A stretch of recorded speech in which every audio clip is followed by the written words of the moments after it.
Hello everyone. आप सभी का बीएम वर्ड चैनल पर स्वागत है पुनः। ये पार्ट 3 है ओरिजिनल पेपर विज्ञापन 50 का, जो कि यूपीएचएससी के द्वारा कंडक्ट कराया जाता है असिस्टेंट प्रोफेसर एग्ज़ाम के लिए।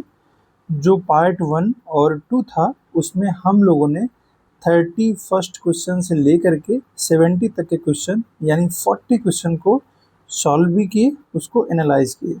इस वीडियो में हम लोग उसके आगे यानी 71 से लेकर के 100 तक के क्वेश्चन करेंगे, 30 क्वेश्चन करेंगे। ठीक है, तो हम लोग स्टार्ट करते हैं विदाउट एनी डिले। ये 70 नंबर क्वेश्चन हम लोगों ने ऑलरेडी पार्ट 2 तक कवर कर लिया था। अब यहाँ से स्टार्ट करते हैं 71 क्वेश्चन से। ठीक है, क्वेश्चन कह रहा है कि which of the following is not related to Alfred Weber theory of the industrial location. Industrial location की जितनी भी थियरीज हैं वो क्या कहती हैं कि लोकेशन ऑप्टिमम होना चाहिए ना। तो ऑप्टिमम होने के लिए प्रॉफिट ज़्यादा होना चाहिए। प्रॉफिट कैसे होता है, कैसे कैलकुलेट होता है? Revenue minus cost.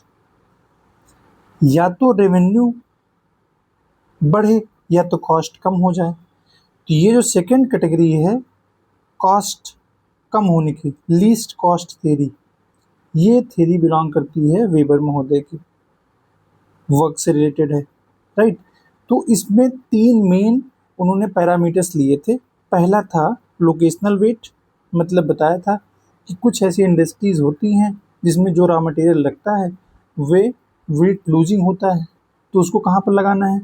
जो इंडस्ट्री लगानी है, मार्केट लगाना है, मार्केट के पास लगाना है कि रॉ मटेरियल के पास? तो जाहिर सी बात है रॉ मटेरियल के पास। अगर वेट गेनी है तो मार्केट के पास में। लोकेशनल ट्रेंगल, उसी जटिलता को सॉल्व करने के लिए इन्होंने एक ट्रेंगल बनाया और उसमें 2 रॉ मटेरियल के जो सोर्सेज थे उनको प्लॉट किया और मार्केट एरिया को प्लॉट किया। तो जो सबसे बेनिफिशियल था उसको फाइंड आउट किया इस मेथड के जरिए। और ये कहा कि जो इंडस्ट्रियों का एग्लोमरेशन होता है उससे एक रिलेटिव एडवांटेज मिलता है हर एक इंडस्ट्री को। तो इन तीनों की तो बात करी थी, लेकिन कल कम्प्लीमेंट्री एरिया की बात या उनका जिक्र नहीं किया था। किसने किया था? इसको किया था उलमैन ने, जब वो फ्लो थ्योरी बता रहे थे। तो राइट, तो वेबर से ये संबंधित नहीं है, तो ऑप्शन नंबर सी आपका सही हो जाएगा। अगला क्वेश्चन है कि J C Weaver first use the statistical technique for measuring crop combination of which of the following region. मतलब जो उन्होंने क्रॉप कम्बिनेशन का कंसेप्ट दिया था जेसी वीवर महोदय ने, किस एरिया की स्टडी करके उन्होंने दिया था? वे स्टडी किए थे मिड वेस्ट यूएसए में। राइट, ये एक रीजन है। अब ये रीजन कैसा है, कहाँ पर है अवस्थित? तो अगर आप देखेंगे तो डायरेक्शन यहाँ पर लिखी गई है मिड वेस्ट वाले क्षेत्र में, और इसी क्षेत्र को बोला जाता है बास्केट ऑफ यूएसए। क्यों? क्योंकि ये ओहियो से लेकर के पूरे ग्रेट प्लेन तक फैला हुआ है ये क्षेत्र, और यहाँ पर जो वीट है और कॉर्न है बड़े लार्ज स्केल पर पैदा किया जाता है। प्रेरीज का नाम तो सुना होगा, इसी क्षेत्र में पड़ता है प्रेरीज का जो ग्रासलैंड है। तो इसी क्षेत्र में इन्होंने क्रॉप कम्बिनेशन वाला कंसेप्ट अप्लाई किया था पहली बार, और उस कंसेप्ट को पॉपुलराइज किया था। क्या कहा था क्रॉप कम्बिनेशन? इन्होंने कहा कि 2 क्रॉप है उसको एक सेम टाइम में बोई जाए, तो हो सकता है कि क्लाइमेट एडवर्स हो जाए तो एक क्रॉप रेजिलिएंट हो। जैसे मान लीजिए कि हमारे गंगा घाटी में अमूमन देखते हैं तो गेहूं के साथ में सरसों भी बोते हैं। ठीक है, तो सरसों क्या होता है, अगर मान लीजिए बहुत कम बारिश हुई तो सरसों सर्वाइव कर ले जाती है, तो उस क्षेत्र में एक रिलेटिव जो लॉस मिलता है वो कम हो जाता है। तो उसी कम्बिनेशन को बताने के लिए जेसी वीवर महोदय ने मिड वेस्ट यूएसए वाला एरिया चूज किया था और 1954 में ये वाला कंसेप्ट दिया था। ठीक है, चलिए अगला देखते हैं कि among the following scholar who first put fourth the global strategic view model. Right, अब देखिए एटी महान ने, आपको पता है कि सी पावर की बात करी थी, ऐसा कोई मॉडल की बात नहीं करी थी। एस.बी. कुहन ने इन्होंने बात करी थी, इन्होंने जियो स्ट्रेटेजिक मॉडल बताया था, इसी का नाम है global strategic view model, right. ये ऑप्शन नंबर बी सही हो जाएगा आपका। लेकिन आयोग ने क्या माना है, आयोग ने ए माना हुआ है, जो कि गलत है, राइट। इस पे क्लेम भी हुआ है। तो अभी आपको इतना ध्यान रखना है कि सही ऑप्शन आपका एस.बी. कुहन ही होगा। और ए.डी. सेवर्स्की ने क्या दिया था, इन्होंने बात किया था जो एयर पावर है, एयरफोर्स की पावर को बात किया था इन्होंने। और स्पाइकमैन ने किसकी जिक्र किया था, रिमलैंड क्षेत्र की, कहा था कि पावर का जो सोर्स है रिमलैंड है, ना कि हर्टलैंड है, ठीक है। चलिए अगला प्रश्न देखते हैं कि how many cultural realms of the first and second order in the world have been put forth by the Spencer and Thomas. Spencer and Thomas के हिसाब से जो कल्चर रिल्म्स पूरे दुनिया भर में हैं, उनकी जो 2 ऑर्डर उन्होंने बताई थी, माइक्रो बड़े बृहद क्षेत्र और माइक्रो, ठीक है, छोटे क्षेत्र या रीजनल, जिनको कह सकते हैं रीजनल कल्चरल रिल्म, ठीक है। वो कितने बताए थे, उन्होंने बताया था कि 11 मेजर हैं और 50 माइनर हैं, या इनको माइक्रो भी बोलते हैं। किस बुक में बताया था इन्होंने, इनकी एक बुक थी कल्चरल ज्योग्राफी, 1969 में पब्लिश हुई थी, उसी में इन्होंने बताया था। अगला प्रश्न है कि rank of India in human development index 2021 in the world. देखिए, चूंकि ये क्वेश्चन पेपर हमारा कब का है, 21 का है, तो ये करंट का क्वेश्चन पूछा गया है सब्जेक्ट में। तो उस टाइम में जो इंडिया की रैंक थी वो 31 थी उस टाइम में। लेकिन जो रिसेंट डेटा है, रिसेंट डेटा अभी 2025 का आया है, 26 का अभी नहीं आया है। जब ये कंटेंट अपलोड हो रहा है तब तक अभी इसका इंडेक्सिंग नहीं आई है रिसेंट वाली। तो जो 25 का है यही सबसे मोस्ट रिसेंट है। इसके हिसाब से जो इंडिया की रैंक है वो है 130वें स्थान पे है, ठीक है, आउट ऑफ कितने में से 193। जो ह्यूमन डेवलपमेंट इंडेक्स है, इसमें ध्यान दीजिएगा कि 3 कोर बेसिस होते हैं इसको बनाने के, ठीक है। पहला है जीवन प्रत्याशा, जीवन प्रत्याशा जन्म के समय में, ठीक है। दूसरा आपका आता है जो स्कूलिंग टाइम है, स्कूल जाने की जो एक्सपेक्टेड है या फिर मीन ईयर है उसको। और तीसरा है आपका standard of living, standard of living, ठीक है, जिसको हम पर कैपिटा इनकम से मेजर करते हैं। तो इन 3 कोर बेसिस पे ये इंडेक्स बनता है और इसकी जो इंडेक्सिंग होती है वो 0 से 1 के बीच उसकी वैल्यू आती है। तो इंडिया की वैल्यू कितनी थी इस रिसेंट वाले में, तो वो थी 0.68। ये इसलिए बता रहा हूँ क्योंकि अक्सर अलग अलग एग्जामिनेशन में आपको इस तरीके के क्वेश्चन देखने को मिलेंगे। अगला है the relationship among the power structure, environment and economic inequality is termed as. कौन सा ऐसा टर्म प्रॉपरली इन तीनों चीज़ों को डिफाइन कर रहा है, power structure, environment and economic stability. तो जहां आप देखिएगा पावर, पावर मोस्टली एम्बॉडीड होती है किस पे, पॉलिटिकल पे, पॉलिटिकल पहलुओं पे। यही लोग तो डिसाइड करते हैं किसको कितनी पावर मिलेगी, इनके पास कितनी पावर मिलेगी, ये भी तो स्वयं डिसाइड करते हैं यही लोग बैठ करके, ठीक है। तो पॉलिटिकल इकोलॉजी हो जाएगा। तो पॉलिटिकल इकोलॉजी क्या कहता है कि कैसे पॉलिटिकल, इकोनॉमिकल, सोशल पावर, तीनों प्रकार की ये पावर कैसे सेव करती है इन्वायरमेंटल सस्टेनेबिलिटी को, ठीक है। और वो कहीं ना कहीं से जनरेट करती है इकोनॉमिक इनइक्वालिटी। किसी भी क्षेत्र में अगर एग्जिस्ट कर रही है तो उसमें पावर स्ट्रक्चर का बहुत बड़ा रोल है। ये जो थॉट प्रोसेस है ये किसके अंतर्गत आता है, पॉलिटिकल इकोलॉजी। गैरी मेयांडरिंग आपको पता है पॉलिटिकल ज्योग्राफी में इंपॉर्टेंट कंसेप्ट है, जिसमें बाउंड्री जो कंस्टिट्यूएंसीज होती हैं उसकी बाउंड्री में अल्टरेशन करके एक स्कैम किया जाता है, जिससे क्या होता है कि ज़्यादा से ज़्यादा वोट ले लिया जाए, ठीक है। कल्चरल डिफ्यूजन आपको पता है, एक कोई कल्चरल नोड होता है वहाँ से वो कल्चर डिफ्यूज होती है, तो इस प्रोसेस को बोलते हैं इको टूरिज्म। टेररिज्म क्या है भैया, ये इको टेररिज्म ये है कि जो इकोलॉजी है जब उसको मानव अपनी ग्रीड के लिए बहुत लार्ज स्केल पर डिग्रेड करता है, तो वो जिस मेथोडोलॉजी के जरिए इसको हाईलाइट किया जाता है इशू को, उसी को बोलते हैं इको टेररिज्म। ठीक है, पारिस्थितिकी आतंकवाद।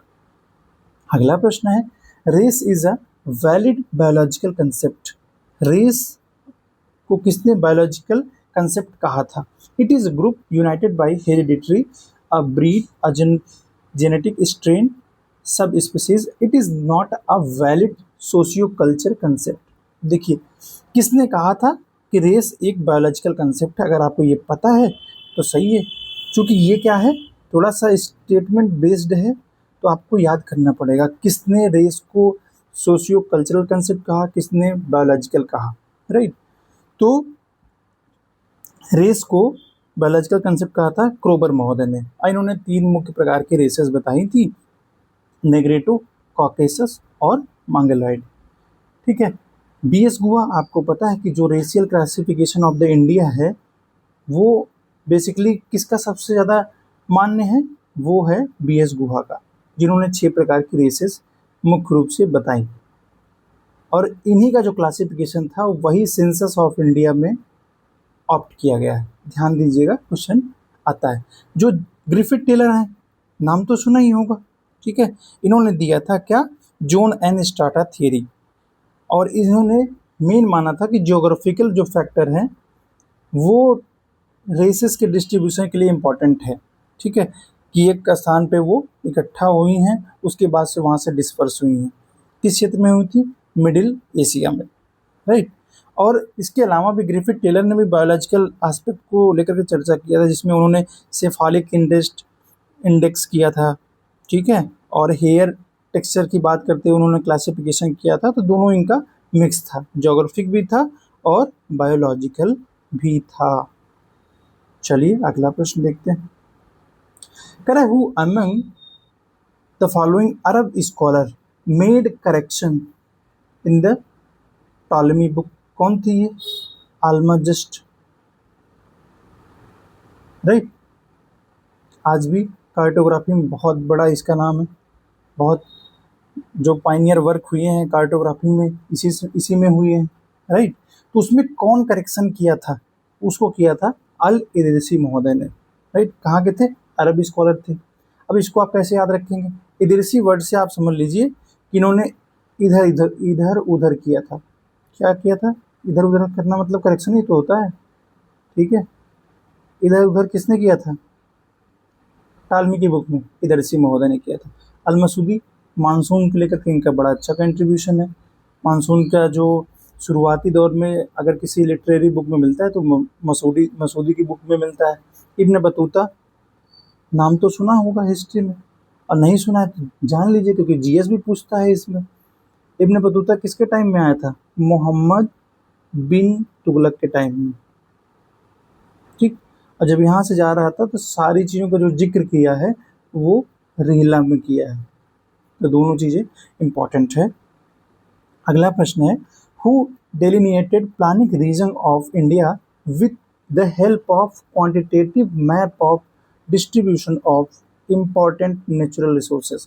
कहने का मतलब ये है, कौन कौन से ऐसे जोग्राफर थे जिन्होंने नेचुरल रिसोर्सेज को बेसिस बना करके क्या किया है? प्लानिंग रीजन को डेलिनेट किया है। तो किसने किया था? वो किए थे एल.एस. भट्ट और वी.एल.एस. प्रकाश राव। अब देखिए, अब इसमें बहुत कन्फ्यूजन होता है कई बार कुछ बेसिस के आधार पे क्वेश्चन पूछा जाता है, और कई बार रीजन्स, कितने रीजन्स इन्होंने दिए हैं। राइट, तो बेसिकली इन्होंने, भट्ट और राव ने मिलकर के नेचर रिसोर्सेज को बेसिस बनाया, उसके बेसिस पे इन्होंने रीजन को डेलिनेट किया। जो सेन गुप्ता थे, इन्होंने नेचर के साथ पॉपुलेशन को भी ऐड किया था। ठीक है, तो उसके बेसिस पे इन्होंने 19 रीजन की बताई थी कि हाँ, पूरे भारत को 19 प्लानिंग रीजन में आप बांट दो, उसके बाद अकॉर्डिंगली प्लानिंग करो। वहीं पर वीनाथ और अशोक मित्रा दोनों ने अलग अलग बेसिस पे किया था, लेकिन दोनों ने 7 मेजर रीजन बताए थे और 24 मेसो रीजन बताए थे। राइट, ये ध्यान रखना है। और जो भट्ट और राव ने दिया था उसमें बेसिकली क्या क्या था इन्होंने, कि 7 मेजर रीजन बताए थे और 51 माइक्रो रीजन बताए थे, ये भी ध्यान में रखना है आपको। चलिए अगला प्रश्न है कि which of the following is an example of nodal region. अब एग्जाम्पल तब आप बताएंगे ना जब आपको नोडल पता रहेगा। तो नोडल रीजन क्या होता है, ये होता है फंक्शनल रीजन। और क्या होता है एक दूसरा, एक होता है फॉर्मल रीजन। अब दोनों को थोड़ा सा देख लेते हैं यहाँ पर। फॉर्मल क्या होता है, मतलब एक रीजन होगा, एक सेंटर रीजन होगा और उसके आसपास जो रीजन होंगे वहाँ से इस रीजन की डिपेंडेंस रहती है, राइट। तो मतलब इसमें हेट्रोजेनाइटी होती है एक्टिविटीज़ की, एक सिमिलर एक्टिविटी यहाँ पर परफॉर्म नहीं होती है, ठीक है। तो फंक्शनल रीजन में क्या होता है, हेट्रोजेनाइटी ऑफ एक्टिविटी एंड रीजन, एक रीजन नहीं होता है यहाँ पर, ठीक है। जैसे आपका एनसीआर है, नेशनल कैपिटल रीजन है। अब आपको पता है कि सेंटर में आपकी न्यू दिल्ली है और उसके आसपास डिफरेंट राज्यों में नोड्स बने हुए हैं, ठीक है। वहाँ से वो सेंटर एक दूसरे पे इंटरडिपेंडेंस है। मेट्रो देखते हैं आप, क्या केवल दिल्ली में चलती है, नहीं, गुड़गांव तक जाती है। इधर आप फरीदाबाद में आ जाइए। तो कहने का मतलब एक रीजन बाकी रीजन को इंटरकनेक्ट किया हुआ है। लेकिन जो फॉर्मल होता है, फॉर्मल रीजन होते हैं, इसमें क्या होता है, इसमें यूनिफॉर्मिटी देखी जाती है, uniform, uniform in terms of climate, कि हाँ भैया ये जलवायु प्रदेश है, ये भाषाई क्षेत्र है, in terms of cultural social, ठीक है। तो इसमें यूनिफॉर्मिटी देखी जाती है। यहाँ पर नोडल रीजन पूछ रहा है तो ऑप्शन नंबर डी आपका सही हो जाएगा। बाकी तीनों क्या हैं, यूनिफॉर्म रीजन है, राइट। कह रहा है कि the concept of region as a trinity of place folk and work was propagated by which of the following scholar. किसने इन 3 चीज़ों को बताया कि किसी प्रदेश की संकल्पना कीजिए, तो इन तीनों को ध्यान में रखिए तभी आप प्लानिंग पे की जाइए। तो क्या कहता है, किसने कहा था, इसको कहा था पैट्रिक गेडिस महोदय ने, जिन्होंने कन्वर्सेशन वर्ड भी दिया था, ध्यान दीजिएगा, राइट। अब देखिए इसको समझते हैं कैसे इन्होंने कहा कि एक रीजन को अगर आपको समझना है तो तीनों चीज़ें जानना है। क्यों, क्योंकि मान लीजिए कि कोई भी जोग्राफिकल प्लेस है, अब वो इनके हिसाब से वो प्लेस डिटरमाइन करता है, निर्धारित करता है क्या, वहाँ की लिवलीहुड, लिवलीहुड मतलब वर्क को। अब वो जो एक पर्टिकुलर वर्क होता है उसी से एक विशेष प्रकार का सोसाइटी स्ट्रक्चर बनता है, राइट। जैसे एग्जाम्पल मान लीजिए कि कोई, ये आपका प्यारा भारत है और इधर आपके बे ऑफ बंगाल है, यहाँ पर कोई रहता है, राइट, कोस्टल एरियाज़ में। तो आपको पता है कोस्टल एरियाज़ में रह रहा है तो वह उसकी लिवलीहुड कहाँ होगी, उसकी लिवलीहुड होगी फिशिंग में, फिशिंग करेगा, डीप सी फिशिंग करेगा।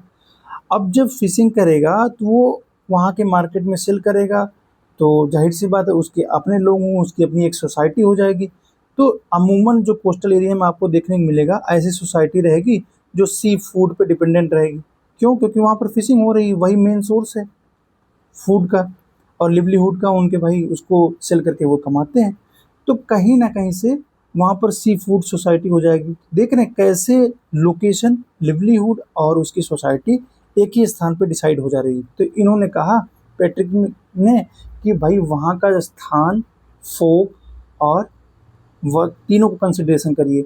इसी फोक के स्थान पे अगर फैमिली वर्ड आ जाता है तो फैमिली वर्ड को दिया था, इन तीनों का ट्रिनिटी दिया था लिपले ने, राइट। किसने दिया था, लिपले ने। ऐसे याद रख सकते हो कि जब आप फैमिली से मिलते हैं तब आपका खेलने का मन करता है, ठीक है। तो ऐसे कुछ याद कर सकते हैं, इम्पॉर्टेंट है। अगला प्रश्न है, how many basic principle of regional planning have been mentioned by R C. Chandna in his book regional planning. इसका उत्तर होगा 7। 7 बेसिक प्रिंसिपल उन्होंने बताए, ठीक है। तो देख लेते हैं शार्ट में। बेसिकली इन्होंने कहा कि जो टाइम है और स्पेस, इससे रिलेटेड इन्होंने तीन बताए। क्या बताया इन्होंने कि एक वर्टिकल यूनिटी होनी चाहिए, मतलब कि जो नीचे तबके का व्यक्ति है जो उस क्षेत्र में रह रहा है उसका जो एक्सेस हो वो बड़े डिसीजन मेकर तक रहे, मतलब डीएम तक रहे या केवल डीएम तक ना रहे बल्कि वो मंत्री तक रहे, तभी वो रियल इशू एड्रेस हो पाएगा। ठीक है। दूसरा इन्होंने क्या कहा कि हॉरिजेंटल स्पेशियल यूनिटी, मतलब अगर किसी क्षेत्र को जानना है तो उसको आइसोलेट करके आप मत जानिए, आसपास के जो क्षेत्र हैं उनका इंटरकनेक्शन देखिए कैसे उस क्षेत्र को गवर्न कर रहे हैं।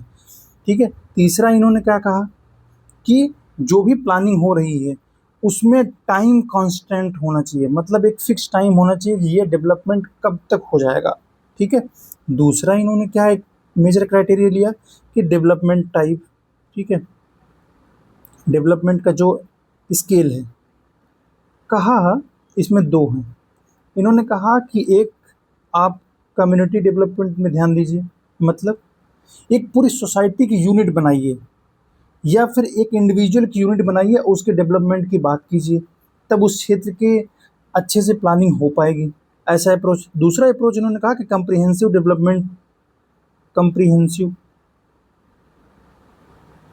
मतलब होलिस्टिक डेवलपमेंट करिए जिसमें सारे सेक्टर को आप कंसीडर करिए। ठीक है। प्राइमरी सेक्टर से लेकर के टर्सरी सेक्टर तक की सारी एक्टिविटीज़ को आप ध्यान में रखिए, तब आप उसकी प्लानिंग कीजिए। जब डेवलपमेंट और स्थान इन सब की बात होगी तो लास्ट में इन्होंने कहा कि एक क्राइटेरिया और मेजर होना चाहिए, वो है बैलेंस का।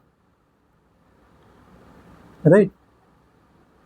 बैलेंस किसके बीच में कि जो लोगों की आकांक्षा है और जो हमारे पास आर्थिक संपन्नता है उसके बीच में, मतलब सोशल प्लस इकोनॉमिक के बीच आपको बैलेंस बनाना है, social desirability and economic viability. और दूसरा बैलेंस क्या कहा जो कि सबसे इम्पॉर्टेंट है, वो है इकोलॉजिकल इक्विलिब्रियम, मतलब जो हमारा डेवलपमेंट होना चाहिए वो डेवलपमेंट इन्वायरमेंटली सस्टेनेबल होना चाहिए। ठीक है। ये कितने हो गए, दो इधर हो गए, दो दो चार तीन सात, तो सात प्रिंसिपल बताए थे। आई होप आपको याद भी हो गया होगा। राइट। चलिए अगला प्रश्न देखते हैं। इसको थोड़ा सा हम लोग शार्ट कर देते हैं। चलिए यहाँ पर कह रहा है कि एक तरफ कंसेप्ट कह रहा है और दूसरा उसको देने वाले जो जोग्राफर्स हैं, जो स्कॉलर्स हैं। अब बताइए सेटलमेंट हिरार्की की बात किसने करी थी, वॉल्टर क्रिस्टालर ने। किसमें किया था, सेंट्रल प्लेस थियरी। कब दिया था, अब आप बताइएगा कमेंट करके। ठीक है। रीजनल एनालिसिस इसको दिया था, इस कंसेप्ट को पॉपुलराइज किया था वॉल्टर इसार्ड ने। इनकी एक बहुत पॉपुलर बुक है, अक्सर पूछी जाती है, location and space economic. Right. Growth pole theory किसने दिया था, पिरॉक्स महोदय ने दिया था। इन्होंने कहा कि जो डेवलपमेंट होता है वो यूबिक्यूटस नहीं होता है, सब जगह सामान नहीं होता, बल्कि वो एक ग्रोथ पोल पे होता है, एक पॉइंट पे होता है, वहाँ से वो डेवलपमेंट स्टार्ट होता है। तो इसको पिरॉक्स महोदय ने कहा था।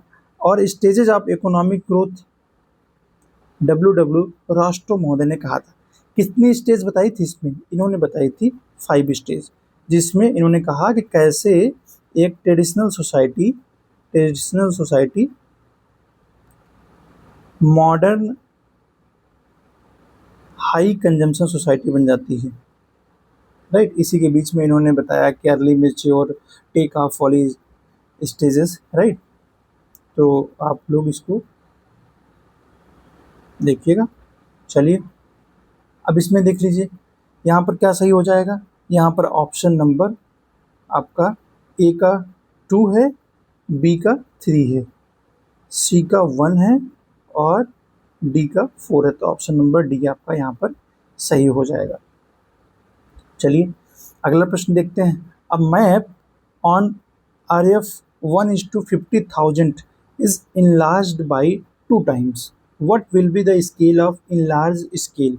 अब देखिए ये क्वेश्चन आप वैसे भी सॉल्व कर सकते हैं, और लेकिन आपको कभी कभी कन्फ्यूजन हो जाता है कि हाँ इतना छोटा कर दिया गया, बड़ा कर दिया गया, तो क्या करते हैं। उसके लिए एक बहुत छोटा सा फार्मूला है, आपको ध्यान में रखना है। वो है नए ग्रिड की भुजा, नए ग्रिड की भुजा की लंबाई बराबर पहले मैप के आरएफ का हर अपान दूसरे मैप के आरएफ का हर। राइट, तो अब आप देख लीजिए, अगर दो गुना कर दिया गया है तो यहाँ पर ग्रिड की जो लंबाई होगी 2 लिखेंगे, अगर आधा कर दिया जाता है तो 1/2 लिखा जाता है। पहले ग्रिड के पहले मैप के आरएफ का हर कितना है, 50,000 है। दूसरे मैप का आरएफ हमको निकालना है ताकि हमारा आंसर आ जाए, तो यहाँ पर हम मान लीजिए x मान लेते हैं। ठीक है, तो क्या हो जाएगा, x बराबर हो जाएगा 50,000/2, तो हो जाएगा 25,000।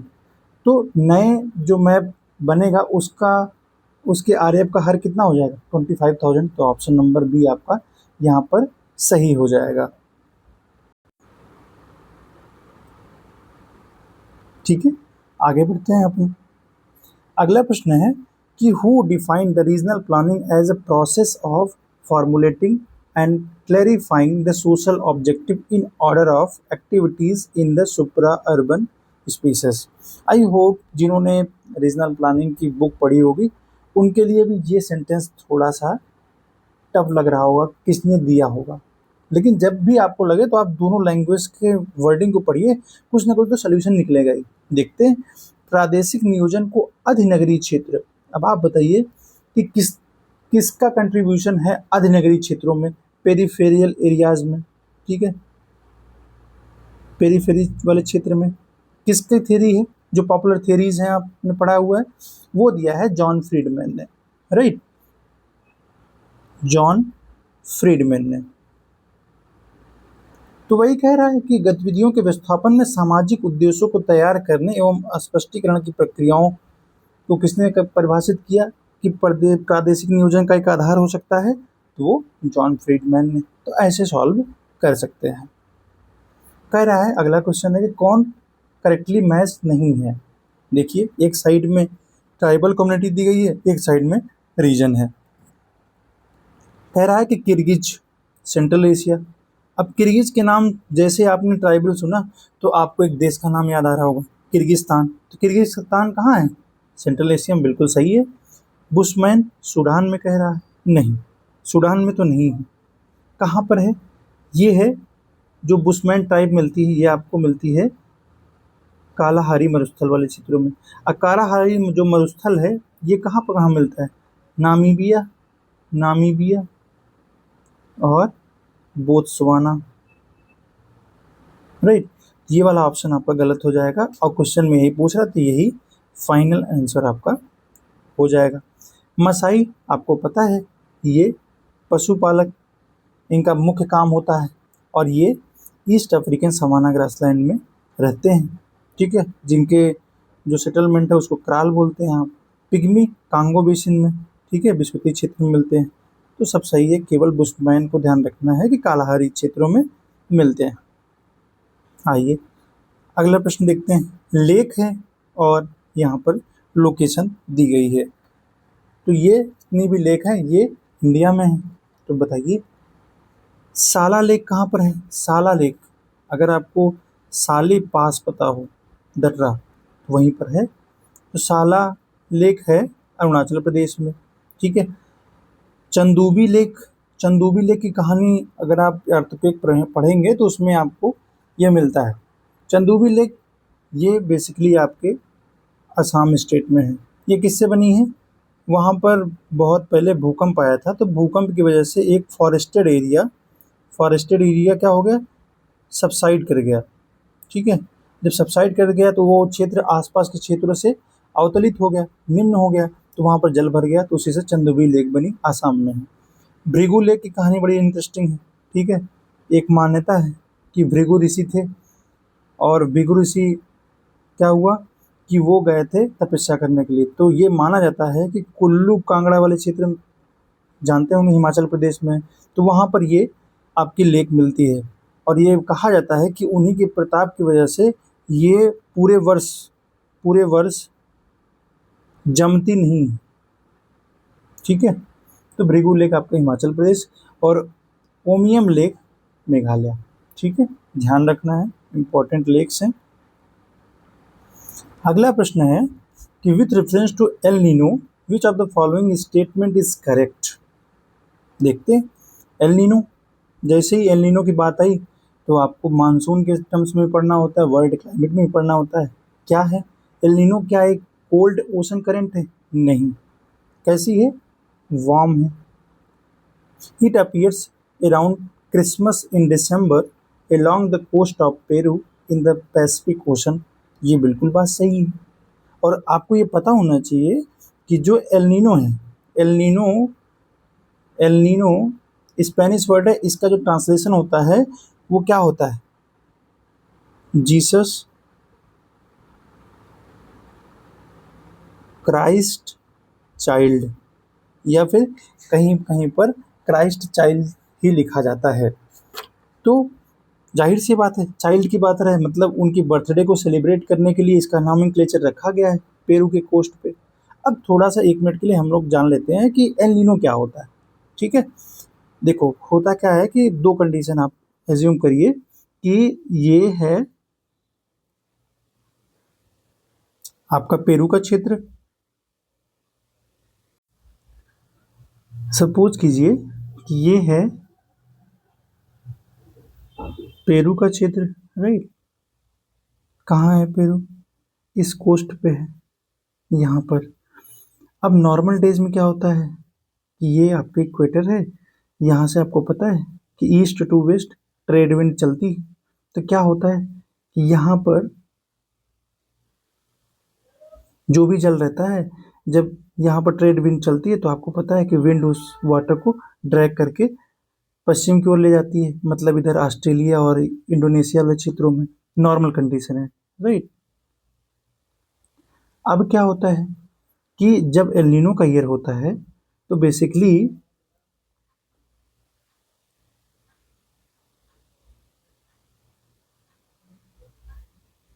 यहाँ पर क्या होता है कि जो वार्म वाटर होता है वो एक्यूमुलेट हो जाता है। ठीक है, वार्म वाटर यहाँ पर एक्यूमुलेट इकट्ठा हो जाता है। अब वो क्यों इकट्ठा होता है? दिसंबर का टाइम है, दिसंबर के टाइम में सन कहाँ वर्टिकल होगा? सदर्न हेमिस्फीयर में। ठीक है, सदर्न हेमिस्फीयर में आपका पेरू पड़ता है, तो एक तो उसकी वजह से जल गर्म हो जाता है, और दूसरा क्या हो जाता है कि आसपास के क्षेत्रों में भी जो गर्मी होती है वो इसकी वजह से यहाँ पर इकट्ठा हो जाती है। क्यों इकट्ठा हो जाती है? जब सदर्न हेमिस्फीयर में सन वर्टिकल हो जाता है तो ट्रेड विंड जो इधर से ईस्ट से वेस्ट की ओर जा रही है ये कमज़ोर पड़ जाती है, और कमज़ोर पड़ने की वजह से इस पूरे क्षेत्र में गर्म जल इकट्ठा हो जाता है। इसी गर्म जल इकट्ठा होने के बाद 3 से 4 महीने में यहाँ इसको पहुँचने में लगता है। इसी प्रक्रिया को क्या बोलते हैं? एल नीनो बोलते हैं। ठीक है, जो हमारे मानसून के लिए प्रतिकूल होता है, लेकिन ज़रूरी नहीं है कि हर समय वो प्रतिकूल ही रहे। जैसे ये कहा जा रहा था कि 2026 में जो एल नीनो का साल होगा बहुत सूखा लगेगा, लेकिन लगातार भारत में बारिश हो रही है। अगला प्रश्न है विच of the following soil is rich in the potash but poor in the phosphorus. अगर आप थोड़ा बहुत एग्रीकल्चर एक्टिविटीज़ में इन्वॉल्व होंगे और गंगा वैली वाले क्षेत्रों में बिलोंग करते होंगे यूपी बिहार से, तो आप तुरंत इसको जोड़ सकते हैं। कैसे? क्योंकि हमारे यहाँ जो सॉयल डोमिनेट करती है वो अलूवियल सॉयल है, और अलूवियल सॉयल में अगर आप फील्ड पे गए होंगे, खेतों में गए होंगे, तो पता है एनपीके हम लोग यूज करते हैं। ठीक है, नाइट्रोजन, फास्फोरस और पोटेशियम का होता है रासायनिक फार्मूला के। ठीक है, तो ये जो नाइट्रोजन होता है ये पत्तियों की वृद्धि के लिए ज़रूरी होता है, जो भी पेड़ पौधा होता है, ये जड़ों के लिए ज़रूरी होता है, और ये बीमारियों के प्रति जो इम्यूनिटी उसको होती है, कितना रेजिलियंट होगा कोई भी बीमारी होगी, तो उसके लिए तीनों चीज़ें डाली जाती हैं। अब आप देख लीजिए, अगर फास्फोरस, इसका है क्या, फास्फोरस, फास्फोरस कम है तभी तो हम इसको फास्फोरस को डालते हैं। तो जाहिर सी बात है जो एलुवियल सॉइल होगी उसमें फास्फोरस की कमी होती है, इसीलिए हम लोग उसमें एनपीके डालते हैं। ठीक है, जो कि जड़ों के लिए बहुत जरूरी होता है। अगला प्रश्न देखते हैं। चलिए, कह रहा है कि which of the following mountain passes is located in the Ladakh range. तो लद्दाख रेंज पे कौन सा पास है, अब आप बताइए। लद्दाख रेंज आपके जो बृहद हिमालय इसके ऊपर वाला क्षेत्र में, तो वहाँ पर मिलता है खरदुंगला। ये जो खरदुंगला पास है ना, यहीं से नुब्रा वैली का, नुब्रा वैली, नुब्रा घाटी की ओर जाते हैं। ठीक है, बनिहाल ये आपका पीर पंजाल पे है। ठीक है, जो जम्मू से कश्मीर की ओर रास्ता देता है। ठीक है, ये आपका फोटुला ये भी है, जास्कर रेंज पे है, लेकिन लद्दाख में है, लेकिन लद्दाख रेंज पे नहीं है। जिलेपला ये आपके ईस्टर्न हिमालय वाले क्षेत्रों में है, जहाँ से चुम्बी वैली जाते हैं। कहाँ जाते हैं, चुम्बी वैली, चुम्बी घाटी। ठीक है, अगला प्रश्न देखते हैं। How long the length of equator drawn from entire globe on the गाल प्रोजेक्शन। गाल प्रोजेक्शन जैसे ही है, आपको पता है कि इम्प्रूव्ड वर्जन है किसका है, सिलेंड्रिकल का। इसमें क्या होता है, इसमें जो इक्वेटर होती है, एक्चुअल में जो इस मैप का 45 डिग्री लैटिट्यूड है ना, वो एक्चुअल इक्वेटर को रिप्रेजेंट करता है। तो equal to the actual length of the 45 latitude, उत्तर आपका सही हो जाएगा। लेकिन अगर हम बात करें कि जो मैथमेटिकल, ये भी पूछा जाता है, मैथमेटिकल प्रोजेक्शंस हैं, उसमें कौन कौन से हैं मेन, सिनुसाइडल और मालविड। ठीक है, तो इसमें क्या होता है, इसमें जो सेंट्रल मेरिडियन होता है, सेंट्रल मेरिडियन होता है, उसका दुगना आपका इक्वेटर होता है। ठीक है, विषुवत रेखा होती है, ध्यान रखना है। अगला प्रश्न है कि मिनरल और माइनिंग फील्ड इंडिया के कंटेक्स्ट में है, तो देख लेते हैं अपन। कॉपर पता है, खेतड़ी राजस्थान की कहानी है भैया, और आयरन ओर जैसे ही आए उड़ीसा, आपको ध्यान आना चाहिए, बादाम पहाड़। ठीक है, और मयूरभंज। जिंक कहाँ पर है, जिंक की बात कर रहे हैं तो जावर जाइए, और जावर भी कहाँ है, राजस्थान में है। बादाम पहाड़ी कहाँ है, उड़ीसा में है। और गोल्ड की बात करिए तो कर्नाटक आ जाइए। ठीक है, यहीं पर एक और है, कोलार। ठीक है, हट्टी भी वहीं पर है। चलिए, मैच करा लीजिए। ए का 3, ठीक है, बी का 2, ठीक है, सी का 4, तो ऑप्शन नंबर डी आपका सही हो जाएगा। ठीक है, चलो भाई, अगला प्रश्न है। Which principle applies in the case of K7 hierarchy of central place as a Christaller theory of the central place. आपको पता है कि K3 किसका है, मार्केट का है। K4 किसका है, ट्रांसपोर्ट का है। और K7 एडमिनिस्ट्रेशन का है, तो ऑप्शन नंबर आपका सी सही हो जाएगा। कह रहा है कि which of the following spectrum of the remote sensing would be best suited for the locating deforestation. ठीक है, डिफॉरेस्टेशन किससे रिलेटेड है, वेजिटेशन से। अब अगर आपको पता है कि कौन सा बैंड कंपोजिशन वेजिटेशन को दिखाता है, कौन सा बैंड है स्पेक्ट्रम बेस्ट वे प्रेजेंट करता है, तो आपको पता है, अगर सेटेलाइट इमेज को आप देखेंगे तो जो ट्रू कलर कंपोजिट होता है उसमें वेजिटेशन को क्या करते हैं, हरे से दिखाते हैं। ठीक है, हरे रंग से, ट्रू कलर में। लेकिन अब चूंकि हरा रंग प्रॉपर तरीके से उसकी विजिबिलिटी नहीं होती है, तो इसीलिए एफसीसी करते हैं। एफसीसी में क्या करते हैं, इसी वेजिटेशन के कलर को, जो कि हरा रंग है, क्योंकि इसकी विजिबिलिटी क्या है, कम है। जब आप मैप पे देखेंगे तो उसको क्या कर दिया जाता है, वेजिटेशन को हम यहाँ पर लाल रंग से दिखाते हैं, एक फॉल्स कलर उसको देते हैं ताकि उसकी विजिबिलिटी बेहतर हो जाए और उससे आइडेंटिफिकेशन बेहतर हो जाए कि कहाँ पर वेजिटेशन कम हो रहा है, एकाएक क्यों कम हो गया है, लोकेट कर पाएंगे।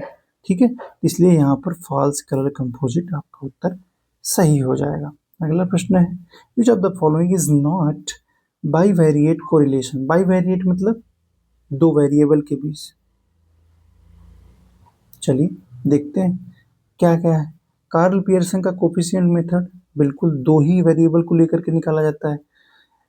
स्पीयरमैन का रैंक कोरिलेशन, ये भी दो ही रैंक ली जाती है। Correlation bye least square method, इसमें भी दो ही वेरिएबल होता है। पार्शियल कोरिलेशन क्या होता है कि दो से अधिक वेरिएबल होते हैं। ठीक है, पहले क्या करते हैं, दो से अधिक होते हैं तो इसमें जो अदर कंट्रोलिंग वेरिएबल है उसको एक्सक्लूड करता है, फिर जाकर के दो वेरिएबल लेता है। तो कहने का मतलब यही वेरिएबल कोरिलेशन मेथड नहीं है, तो ऑप्शन नंबर सी आपका यहाँ पर सही हो जाएगा। Which of the following is most suitable to show the inequality of the distribution. Inequality पूछ रहा है डिस्ट्रीब्यूशन का, चाहे रिसोर्सेज का हो, ठीक है, चाहे इनकम का हो। देखते हैं कौन सा कर्व करता है, लॉरेंज कर्व। ठीक है, इसका उत्तर ये सही हो जाएगा। क्या होता है लॉरेंज कर्व, अगर सपोज कीजिए कि एक्स एक्सिस पे यहाँ पर क्यूमुलेटिव पॉपुलेशन है। ठीक है, सपोज करिए यहाँ पर 0% है और यहाँ पर इस पॉइंट पे 100% पूरी क्लाइमेट आ जा रही है किसी भी रीजन की। और इस वाई एक्सिस पे आप ले लीजिए इनकम। इनकम क्या होगी, यहाँ 0% मान लीजिए और टॉप पे 100%। तो इन जनरल क्या होना चाहिए कि अगर हम एक लाइन खींचे 45 डिग्री की, 45 डिग्री की, तो क्या होता है, अगर हम 50% पॉपुलेशन पे पहुंच रहे हैं तो 50% का कहाँ जाना चाहिए, यहाँ जाना चाहिए, और इधर 50% लोगों के पास इनकम भी हो जानी चाहिए। लेकिन एक्चुअल में ऐसा होता नहीं है। ठीक है, एक्चुअल में कैसा होता है, कुछ ऐसा ग्राफ देखने को मिलता है, मतलब कि 50% पॉपुलेशन के पास अगर आप फिर से यहाँ खींचें तो यहाँ तक आ रहा है इनकम, मतलब 50% लोगों के पास जो इनकम है, जो जितनी आ रही है उसका 20% मात्र है। तो यहाँ पर इनइक्वालिटी आ गई कि नहीं आ गई, आ गई। ये किससे दिखाया जा रहा है, इसी को बोलते हैं लॉरेंज कर्व। ठीक है, चलिए अगला प्रश्न है कि when was the Indian satellite earth observation satellite, ठीक है, 3 रिमोट सेंसिंग सैटेलाइट कब लॉन्च हुआ। तो चूंकि प्रश्न था 21 का, तो इसमें उत्तर हो जाएगा 21 अगस्त। क्या रिसेंट में कोई अर्थ ऑब्जर्वेशन सैटेलाइट लॉन्च किया गया है 25-26 में? बिल्कुल किया गया है, 25 में भी किया गया था और 26 में किया गया था।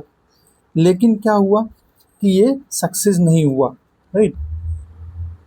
जब ये सक्सेस नहीं हुआ तो इसको हम लोग यहाँ पर नहीं पढ़ रहे हैं। हालांकि पूछा जा सकता है कि 25 में आपके मई में ये लॉन्च हुआ था, ये वाला जनवरी में लॉन्च हुआ था, राइट। लेकिन ये क्या हुआ, अनसक्सेस रहा। तो लास्ट जो अर्थ ऑब्जर्वेशन सैटेलाइट सक्सेसफुल रहा था वो 24 का है। ठीक है, उसका नाम है EOS-8। ये 9 था 25 का और ये N1 था। चलिए अगला प्रश्न देखते हैं कि remote sensing and GIS are associated with the analysis of the element of the spatial importance.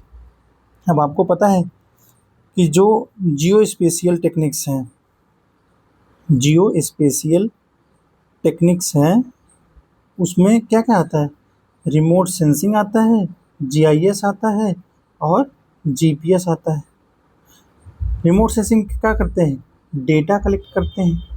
इसमें क्या करते हैं, डेटा को प्रोसेस करके मैप बनाते हैं और इससे क्या करते हैं, इन दोनों का उपयोग करके एप्लीकेशन करते हैं कहीं पर जाने के लिए।